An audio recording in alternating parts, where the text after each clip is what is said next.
Esse é um especial de Páscoa. Vamos debater com as lideranças de cada fé, de cada religião, sobre o que representa a Páscoa. Os nossos convidados estão demais. Vem comigo, Rony.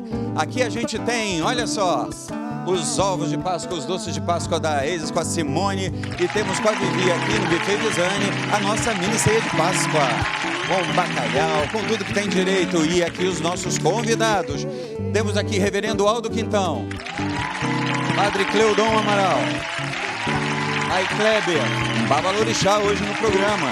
E aqui, Virgínia Gaia, com a sua astrologia, o melhor psicólogo do Brasil, Haroldo Lopes, e também o nosso pastor Roberto Cruvinel. E na música, Paulo Cremona, porque o Em Revista, meus amigos, desde já, uma boa Páscoa, está começando.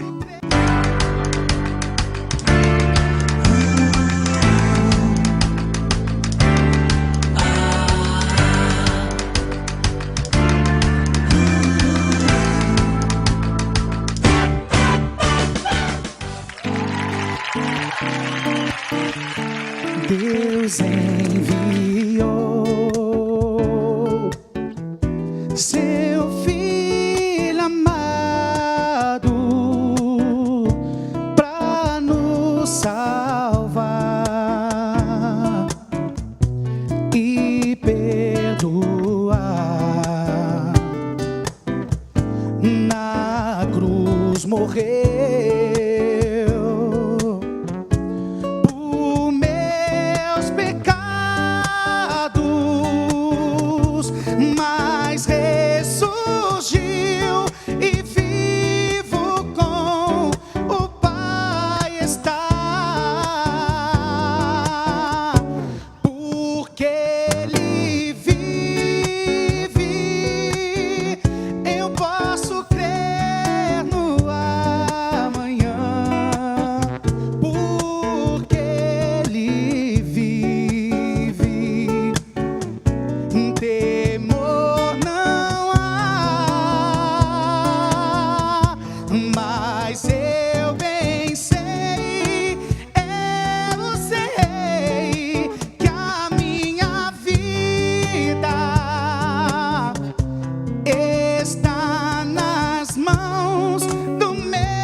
Paulo Cremona, que versão linda, né? Ficou lindo mesmo. Você que pediu, foi porque você pediu. Não, eu pedi a música, mas eu nunca tinha ouvido com essa versão.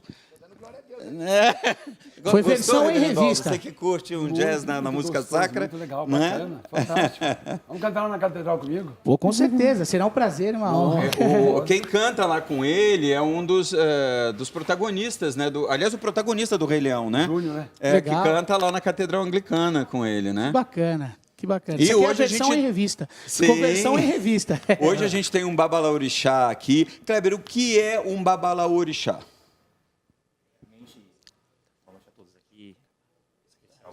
Você está mais uma vez aqui no programa. Um Babalorixá é uma pessoa que cuida, né, de pessoas, cuida do ser humano, cuida da espiritualidade do ser humano, do caminho espiritual de um ser humano. Muitos falam pai e mãe de santo. Não. O orixá, ele não tem pai e não tem mãe. A gente zela pelo ser humano, né? O orixá, ele está acima do ser humano, né? É uma divindade acima do ser humano. Então, onde vem essa história de pai? Na realidade, aqui no Brasil ficou muito comum, né? É uma forma mais vulgar de chamar um babalorixá ou ialorixá. Babá para o caso de homem e iá para o caso de ser mulher. Você tem, assim, tem um preconceito, assim, se sente mal quando alguém te chama de pai? Na realidade, não, até porque a gente trata muitas pessoas como pai, de fato, né? A gente trata as pessoas como pai. Às vezes, aquela educação que a mãe falhou, que o próprio pai carnal falhou, a gente interage e recorrige, né, com a espiritualidade, através da espiritualidade, o caminho daquela pessoa. Nas religiões, as lideranças são sempre tratadas de uma forma paternalista, né? O pastor que rege suas ovelhas, né? Exatamente. Padre é pai também, não é isso, Cleudon? Sim. E quando que começou a surgir essa nomenclatura, você sabe, de pai? De Não, padre? na verdade, a palavra certa é presbítero. mas talvez por influência do espanhol, né? Padre. Entendi. Até porque já pensou falar presbítero Cleodon, até quem tiver língua presa não vai falar. Bonito. É bonito, falar assim. é bonito. Palavra correta, na verdade, né? Para o pastor também? Pastor deriva de uma palavra grega, poimen, é guia. Em algumas traduções, inclusive, a Bíblia fala, obedecei os vossos guias, não é? Da mesma forma que um babalorixá, na verdade, é um zelador de santo, ele zela, ele cuida da entidade da pessoa. O pastor, ele guia a pessoa, orientando na palavra para que ela possa ter comunhão com Deus. Essa é a questão do pastor, orientação. Mas ele guia ovelhas também, não guia? Sim, ovelhas. Pastor, né? Mas a ovelha... Sim, né, Haroldo? Começou. É que... Estava demorando. Mas é interessante a diferença bíblica de ovelha e bode, aproveitando para ensinar, porque o bode vive... Não, mas é sério isso, é sério. É uma coisa muito séria. O bode, tanto que a Bíblia fala sobre o bode, de uma questão hermenêutica, né? Hermenêutica não é do métier do doutor, o negócio dele é outro. Mas a hermenêutica é a arte da interpretação, o advogado usa, o teólogo usa. O bode, em geral, ele vive sozinho, a ovelha, ela vive em comunidade. O bode, ele come qualquer coisa, a ovelha tem que ser levada ao pasto. Come qualquer coisa? Justamente, é isso aí.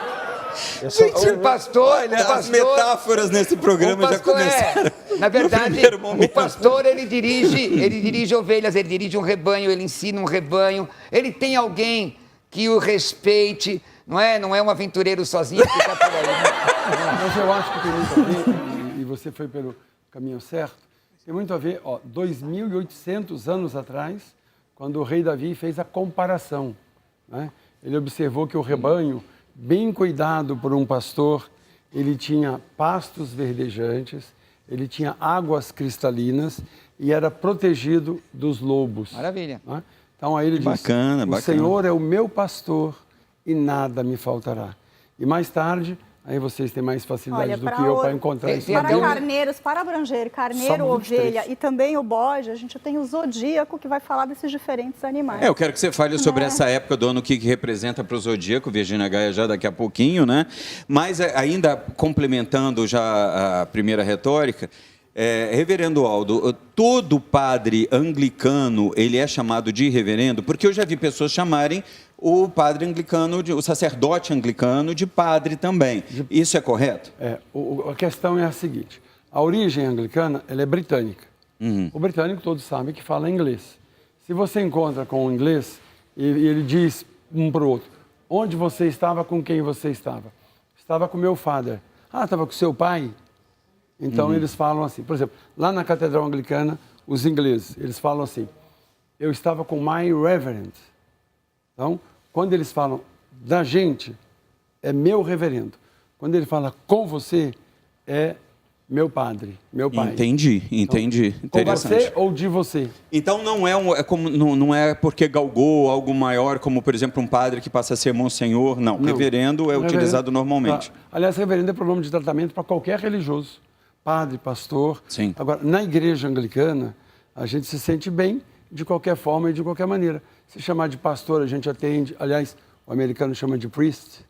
Né? Aliás, o Instagram do Cleodon está priest, né? Você é chique, né? Teu Instagram está priest. O priest serve para padre ou para pastor. Uma das designações que eu particularmente gosto, no protestantismo, o reverendo, oriundo de uma visão norte-americana, se aplica aos clérigos com nível superior. Então, ele fez curso de teologia, é chamado de reverendo. Eu gosto muito da designação de irmão. Às vezes as pessoas me chamam para palestras, reverendo, pastor, doutor. Eu sou irmão. O tratamento de irmão eu gosto muito. Eu acho sim, muito mas legal. esse é pessoal. Ele está fazendo uma pergunta no geral. Porque não necessariamente... O americano vem do inglês. Quem começou tudo foi o inglês, não é?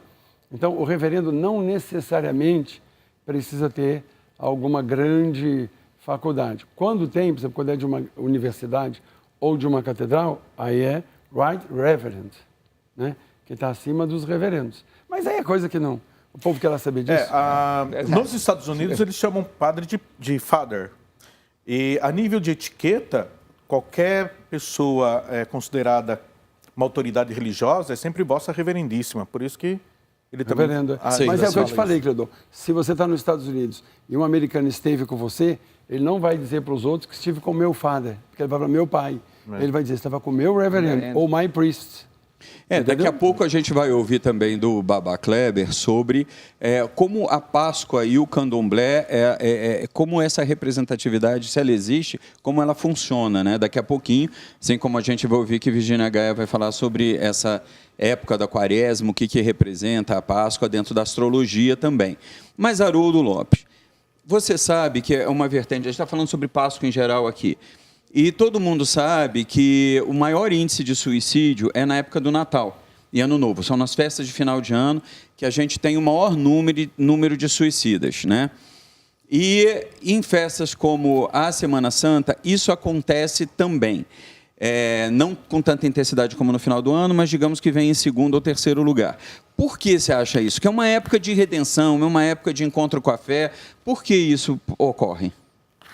Olha, eu penso, como cidadão, que são épocas em que fala-se muito de amor, fala-se muito de se doar um ao outro, né? Família. De que todos somos iguais. E o que a gente percebe é que isso fica muito mais como uma fala do que uma realidade. O que a gente percebe muitas e muitas vezes, pelo contrário, é que passou essas datas que deixaram de ter o simbolismo que elas realmente deveriam ter. Não se explica mais, por exemplo, o que é realmente o Natal para as crianças. Não, virou mais uma festa. Então a gente enche a cara, a gente sai por aí, né? vamos emendar um feriadão, mas dificilmente hoje você tem aquele momento de você realmente falou com o seu filho o que significa o Natal, falou com o seu filho, sua filha, o que é realmente a Páscoa. Isso foi se perdendo um pouco. E eu penso que fica mais ou menos assim, olha, é alguma coisa muito familiar, estamos todos felizes e não estamos todos felizes. Pelo contrário, calcula-se que mais de 10% da humanidade cometam suicídio, né? A gente percebe que o mundo vive hoje uma situação muito triste, fala-se muito de afeto, de amor e pouco se pratica. A exemplo aqui desse país, o que nós vimos aqui recentemente, um cidadão que se diz, para mim ele se diz como um prefeito do Rio de Janeiro, tirar milhões e milhões da saúde. Então, as pessoas pensam que porque o indivíduo não tem tanto estudo, às vezes, que ele não perceba a exclusão que ele sofre na sociedade. Então, eu acho que fica incongruente, não bate vir falar de Natal, né? Bom Natal, quando você percebe que aquilo saiu da boca para fora. Não é uma realidade que estamos vivendo hoje, Mas, doutor, como deveria se só me viver. permitir, porque a pergunta foi por que nestas épocas Então, se cometem mais suicídios? Só veja bem, ó. A pessoa vê essa Mas tem um estudo americano, que hoje está se debatendo muito isso, porque aumentou demais ou a tentativa ou o suicídio entre jovens, pré-adolescentes e jovens. E elas ocorrem principalmente nos momentos de festa, por causa da pertença, a família.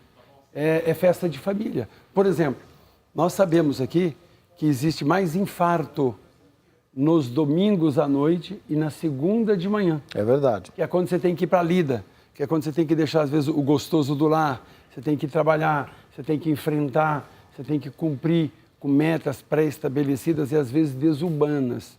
Agora, eu queria dizer para o senhor, e com todo o respeito que eu tenho à psicologia, que é uma coisa maravilhosa... Eu estou falando como cidadão. A gente fala só das latas vazias. Porque eu vou dizer para você, Cleudon, tem muita gente boa, tem muita família bacana, o que ainda sustenta essa nação, o que ainda sustenta esse país. Agora, claro que a gente quer festa. Agora, eu Aldo, quero comer um ovo de chocolate, eu quero ganhar um presente do Papai Noel. Aldo? Mas tem muita gente boa. Aldo, muita você gente não boa. acha que pelo fato de serem festas universais, praticamente, né? O Natal é comemorado em todos os, que eu saiba, em todos os países.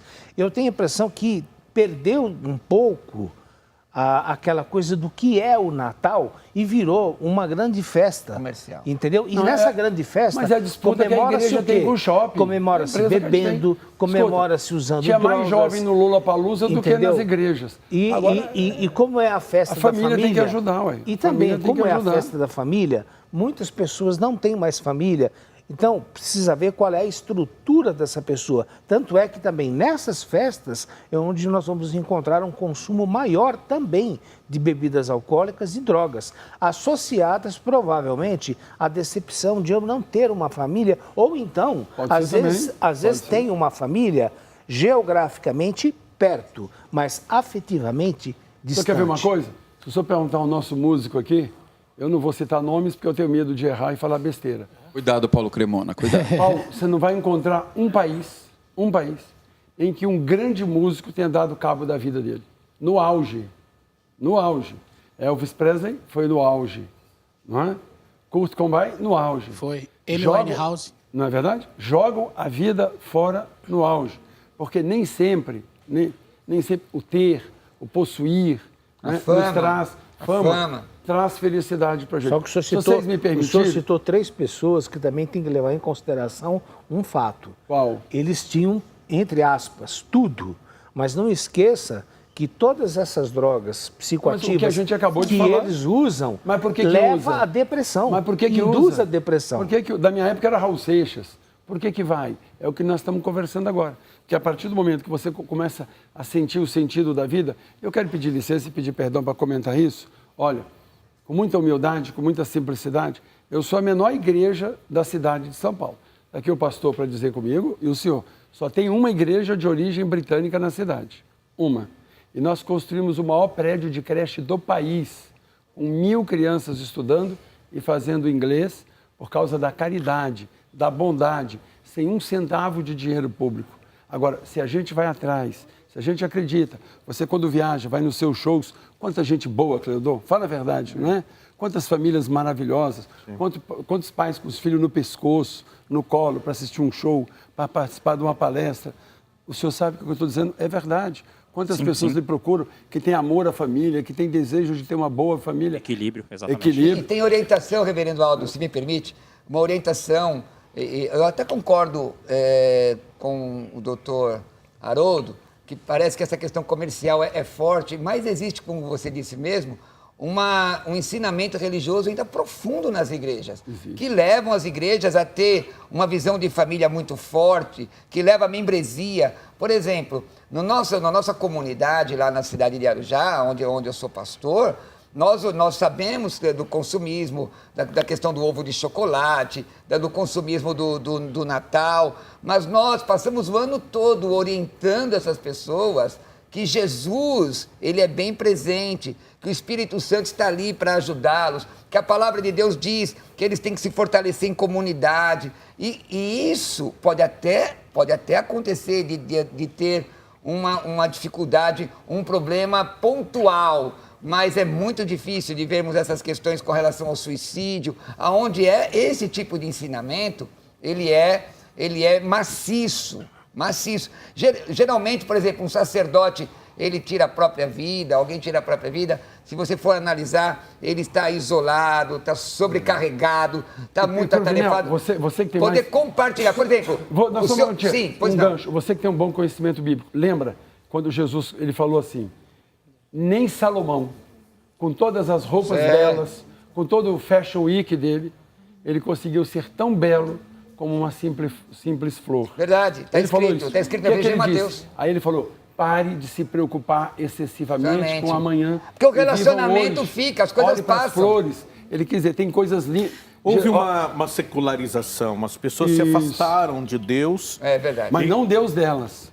Só que assim, afastaram do Deus verdadeiro e substituíram esse Deus pelas coisas do mundo. E as coisas do mundo levam para o vazio. O Acho que é antropocentrismo, uma quer dizer, a dificuldade questão de dos... viver ritos de passagem, Mas a tendência né? é Eu essa, acho a que, assim, tendência é o a coisa Natal- ficar cada vez mais mecânica. Agora, mais também mecânica, mais induzida.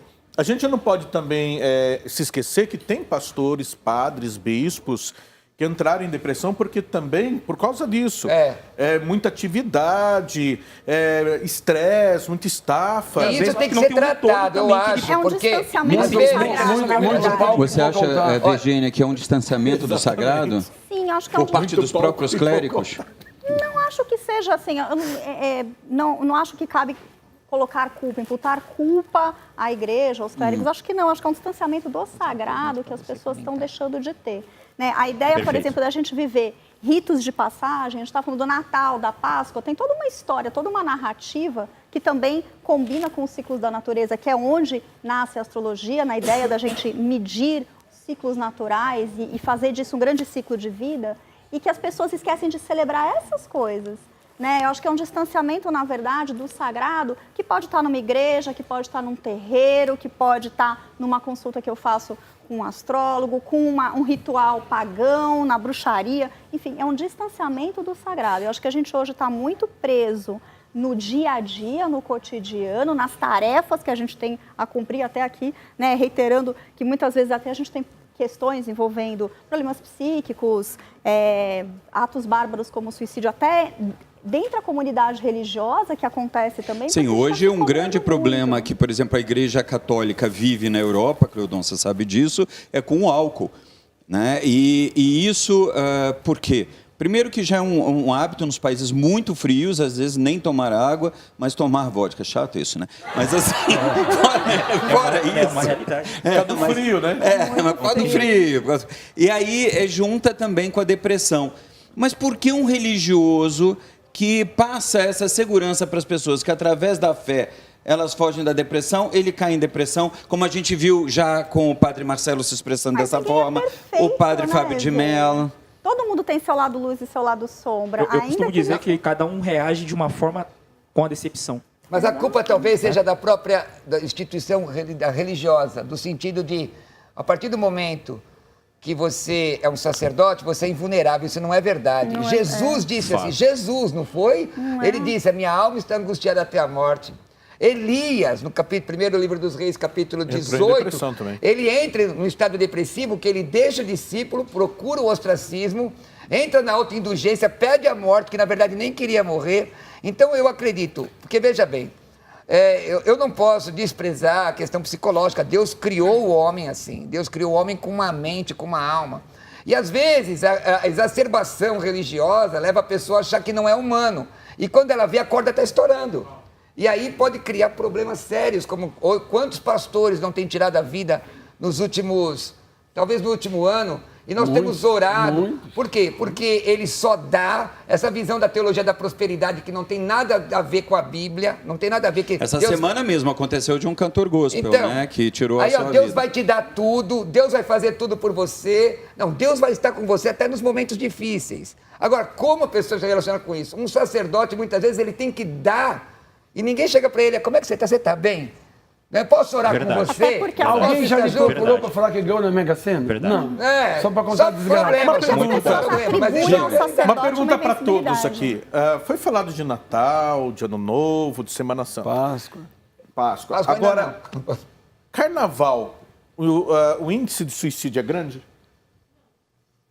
Não é. E na Lula Não é. Paulista? As pessoas sei acabam, se- pode morrer por combustão, por excesso de drogas, mas não porque foi suicídio eu acho que- intencional, né? Eu acho que quem faz as estatísticas está pulando o carnaval. Por isso Pode ser. a gente não fica...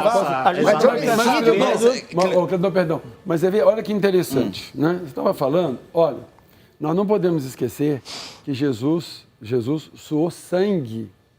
E, aliás, depois o Chico Buarque eternizou isso aí, quando ele disse, Pai, afasta de mim esse cálice. Então, momentos de fraqueza, todos nós temos.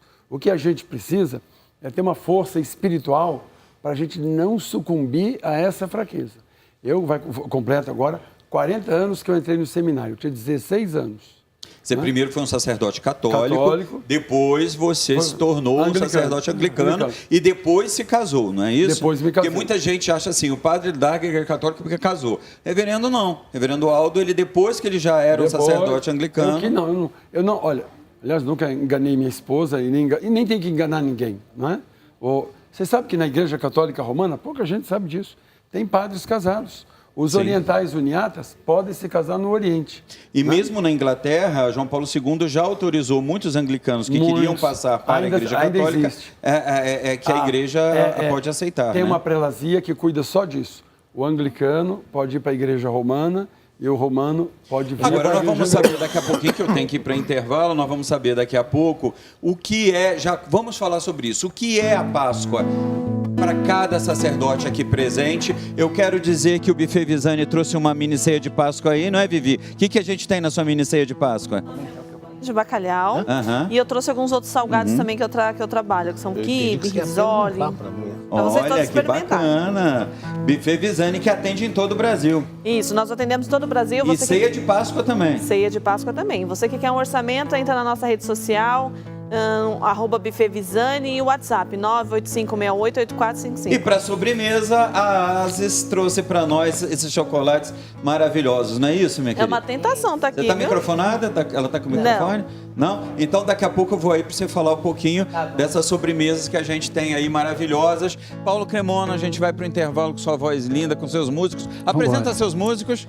Aqui na percussão no carrom, Juninho Oliveira. Meu maestro, meu diretor musical no violão, Everson Gama. Bem-vindos.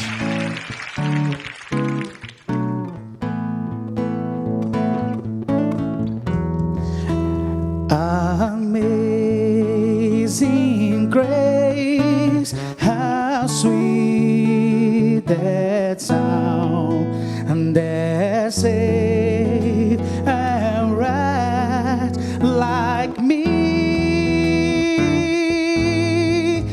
I once was lost, but now I'm found. Was blind, but now I see. And there was grace that taught my heart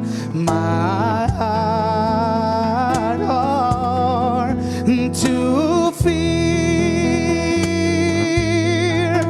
How precious did your grace appear. And